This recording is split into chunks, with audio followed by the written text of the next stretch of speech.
Congressman, okay, did you hear that report? There are so many restrictions and strings on the tax credit for new electric cars. It's like no one can use them.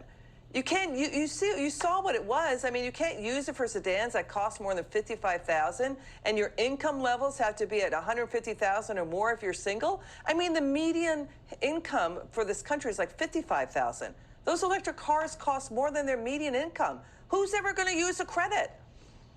Yeah, it's pretty crazy. If you look at actually how the bill is structured, 70% of the people who currently get a tax credit aren't going to get a tax credit.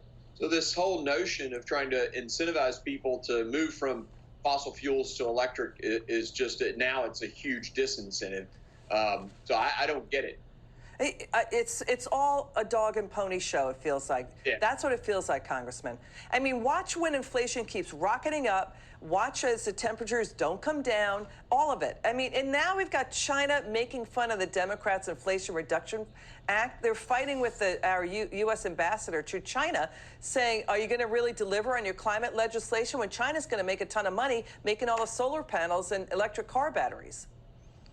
Yeah, it's absolutely insane. First, that China, one of the greatest polluters on the whole planet, is mocking the Americans about delivering. If you look at our CO2 production in this country, it's gone way down.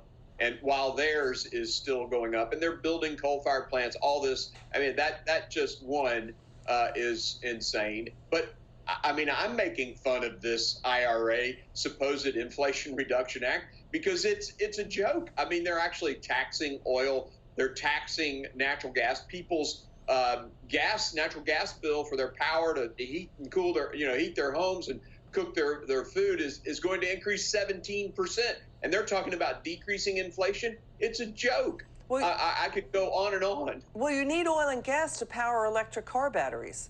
80% of our electricity comes from, oil and gas. And, so the other thing, too, is China, I mean, they've wiped out all of the U.S. gains in carbon emission reductions since 2005, China and India. And they're the ones firing up the coal factories to make solar panels. Your final word.